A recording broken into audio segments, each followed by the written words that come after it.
sáquese la mascarilla, amigo. Y que se está asfixiando usted mismo. No, está controlando, digamos, la respiración. Ya deja. ¿Cuál sería el camino o el proceso para que un país desarrollado desarrolle y tenga competencia, digamos, mundial? Hay países pequeños que se han levantado, pero hay países grandes que todavía están en el ostracismo. Entonces la pregunta es, ¿cómo la sociedad de un país, ¿no?, podría lograr un desarrollo competitivo a nivel global? En primer lugar, yo no conozco un país pequeño que se haya desarrollado. Tampoco conozco un país grande que se haya desarrollado. Corea del Sur es chiquito. Digo, Taiwán es chiquito. le voy a responder. Japón es chiquito. Mira, amigo, le voy a responder. En los países que usted me ha mencionado, hay explotados y explotadores. En Corea del Sur y en Corea del Norte hay explotados y explotadores. En Japón hay explotados y explotadores. Hay ricos y pobres. Un ejemplo bien concreto. Japón participó en la Primera y en la Segunda Guerra Mundial. Guerras convencionales. No eran guerras no convencionales. Dígame, terminó en la segunda posguerra. ¿Qué planteó los grandes jerarcas? Que estas guerras eran por el reparto de los mercados en el mundo. Planteó un plan Marshall. ¿Qué es eso? Un fondo económico para que los países que habían participado en esta guerra tengan derecho a una porción de dinero para poder levantarse de ese desastre. Yo pregunto, en Japón, en Alemania, etc., ¿quiénes se levantaron? ¿Los ricos o los pobres? En Japón se levantó Mitsubishi, Toyota, Honda, etc., pero no el pueblo japonés. ¿Por qué? Porque Japón, si bien es cierto, es una pequeña isla, ¿no?, que tiene, oiga amigo, mucho, es la tercera parte del Perú. Pero yo me pregunto, ¿cómo es que Japón logró controlar el 98% de la línea blanca? Es decir, el 98% del sector electrónico. ¿Y a mérito de qué? A mérito de sus trabajadores. Y la Organización Mundial de la Salud ha dicho que los trabajadores de Japón tienen que bañarse diario con agua caliente porque sus órganos están expuestos a la radioactividad. Eso es la explotación que hace la clase dominante del Japón, en la cual ellos se han desarrollado, pero no el pueblo japonés. Japón tiene 8 reactores nucleares. ¿Qué es un reactor nuclear? Son componentes de energía que almacenan. Y yo pregunto, ¿para quién les sirve eso? Para sus intereses de la clase dominante. Y eso no es un país desarrollado. Un país desarrollado es cuando sus fuerzas productivas, es cuando lo que transforma la materia prima a producto son estas las que tengan que manejar la balanza comercial, las exportaciones e importaciones. Eso no te haya en ningún país del mundo, ni en Norteamérica. ¿Por qué? Porque en todos los países hay explotados y explotadores. En resumen, no hay un país que sea capitalista, ni tampoco hay un país que sea comunista. Entonces, ¿qué hay? En cada país en el mundo, 2 clases sociales. Una comunista que produce, que transforma la materia prima en producto y lucha por tomar lo que le pertenece. Y la otra capitalista, que controla esos medios de producción y explota a los trabajadores. El motor de la historia es la lucha de clases. ¿Quién la va ganando? la grande mayoría es el comunismo, amigo. ¿Cómo se explica el caso peruano si nosotros tenemos un antecedente de ser un imperio? Bien, mira amigo, yo le pregunto, cuando a mí me dictaban clases de ciencias sociales en las universidades, ¿saben con lo que decían los catedráticos? Cuando usted quiera analizar un país, si no encuentra la primera sociedad, no te metas. Eso es lo que me dijeron a mí. Y una vez que encuentra la primera sociedad de ese país, busca su economía, su modo de producción. Yo me pregunto, en el Perú, ¿cuál fue la primera sociedad? ¿El Imperio Incaico? ¿El Estado Inca? ¿Los pre-incas? ¿Cara? No, la primera sociedad fue 15.000 años antes de nuestra era. ¿Cuáles eran esas culturas? Pacaicasa, Paicán, cibateros, guitarreros y muchas más. Ya encontramos la primera sociedad. Ahora, ¿cómo era su economía? Era colectiva. Un paicán no explotaba a otro paicán, sino a la naturaleza. Marro llama a esa sociedad una sociedad comunista. ¿Por qué? Porque la contradicción del hombre no era el hombre, sino la naturaleza. ¿Qué pasó? Después se fracturó en dos clases y surge el Estado Inca, la dinastía que controlaba el Aini, la Minca, el Ayu, que controlaba el trabajo y la educación. Ese Estado se desarrolla y se transforma en imperio. ¿Por qué? Porque dominaba otros territorios en América y luchaba Huáscar y Atahualpa por el mercado, pero para someter al pueblo a través del trabajo, la esclavitud. Ahí llegaron los españoles. Cuando llegaron los españoles, el pueblo peruano lo apoyó a España. Lo apoyó para salirse del tubo del Imperio Incaico. Y ahí surge una casta social de criollos, que es el engendro entre el Inca y el español. Esa casta social de criollos se dividió el Perú, norte, sur, este, oeste, y se transformaron en grandes terratenientes, en grandes hacendados. Mariátegui lo denominó los gamonales. Esos terratenientes que le quitaron el Perú o que le quitaron la tierra al pueblo peruano, eso lucharon contra el virreinato. Vino San Martín y los emancipó a estos terratenientes, pero no al pueblo. Y con estos terratenientes, 1821, tomaron el control del Perú y instauraron ¿a quién? A esta clase dominante. Con ellos hicieron el Estado y con ellos hicieron la Fuerza Armada y con ellos hicieron la Constitución que hasta ahora está 204 años. Ellos son los que gobiernan. ¿Al servicio de quién? Al servicio del capitalismo.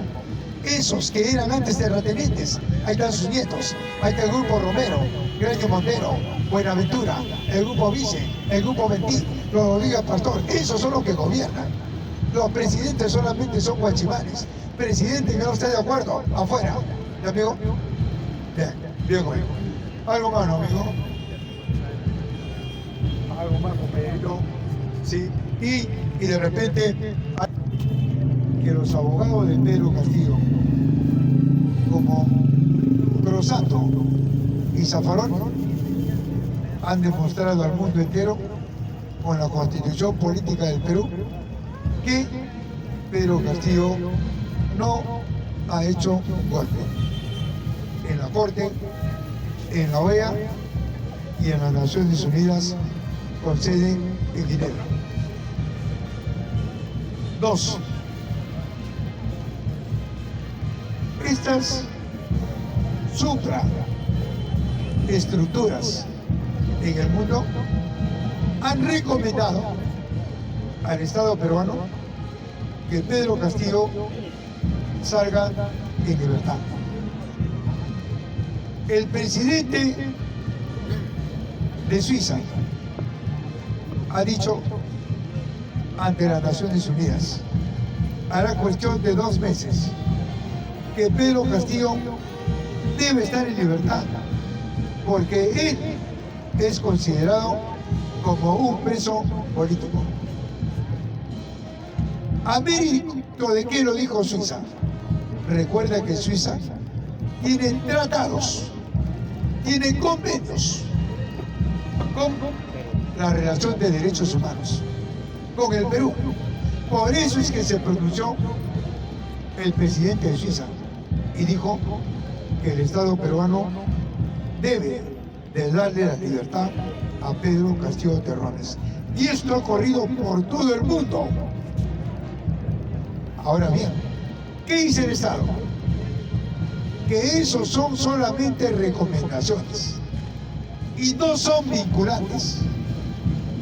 Falso de las falsedades. Sí son vinculantes. ¿Por qué? Porque tienen carácter de ley. Y si no, ejemplos, pruebas.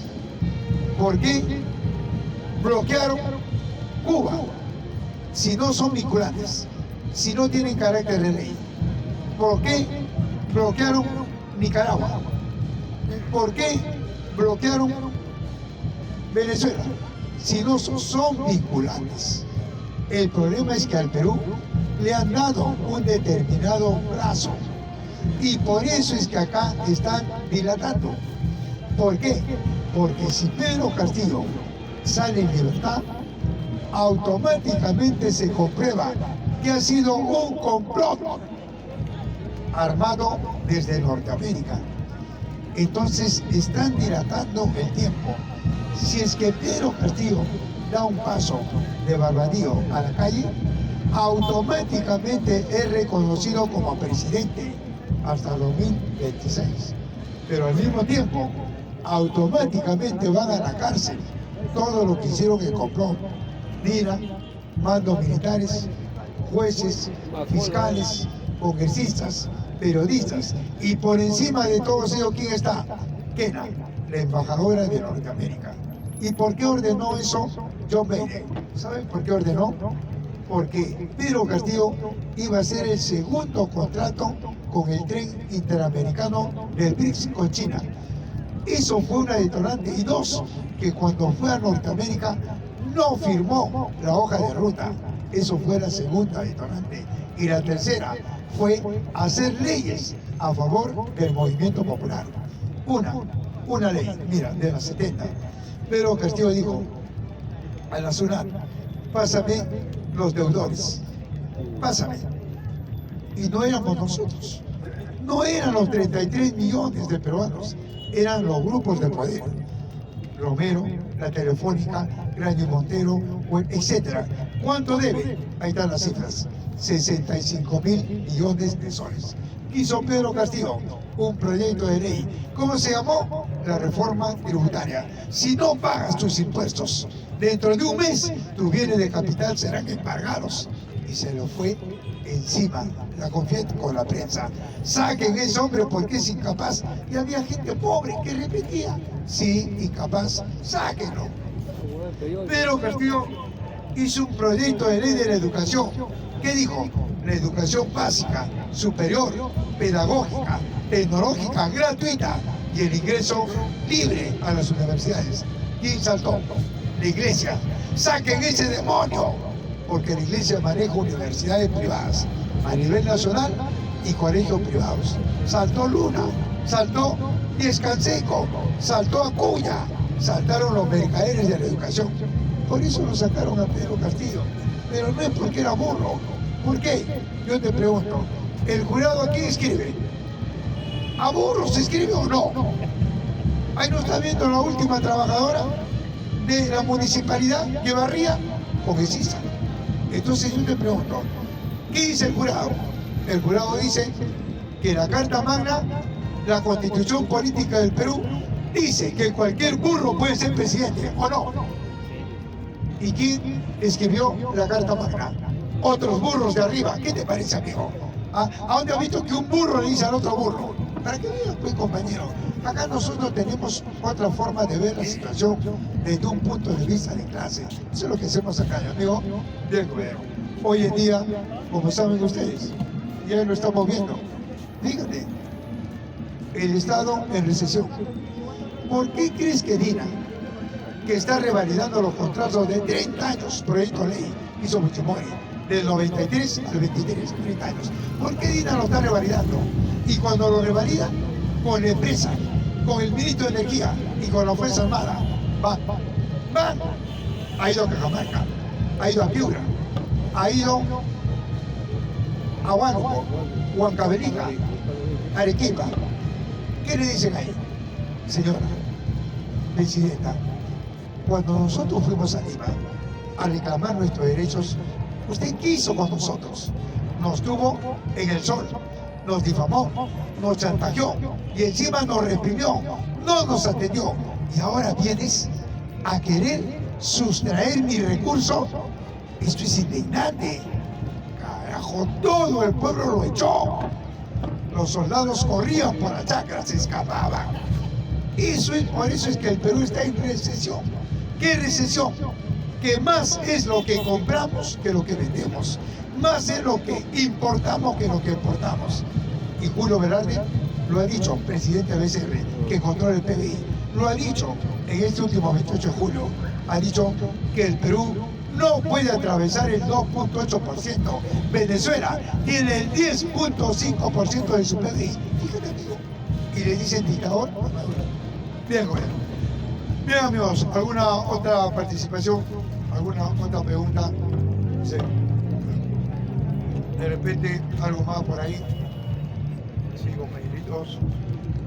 Ahí están los documentos que estamos hablando, ¿verdad? La primera cultura es en el Perú. Ahí está, la primera cultura es en el Perú. Ahí está la historia de la economía. No, ahí está la Corte Interamericana de Derechos Humanos. Ahí también está el comunismo primitivo, la Guerra Fría. No hay tercera guerra mundial, es Guerra Fría.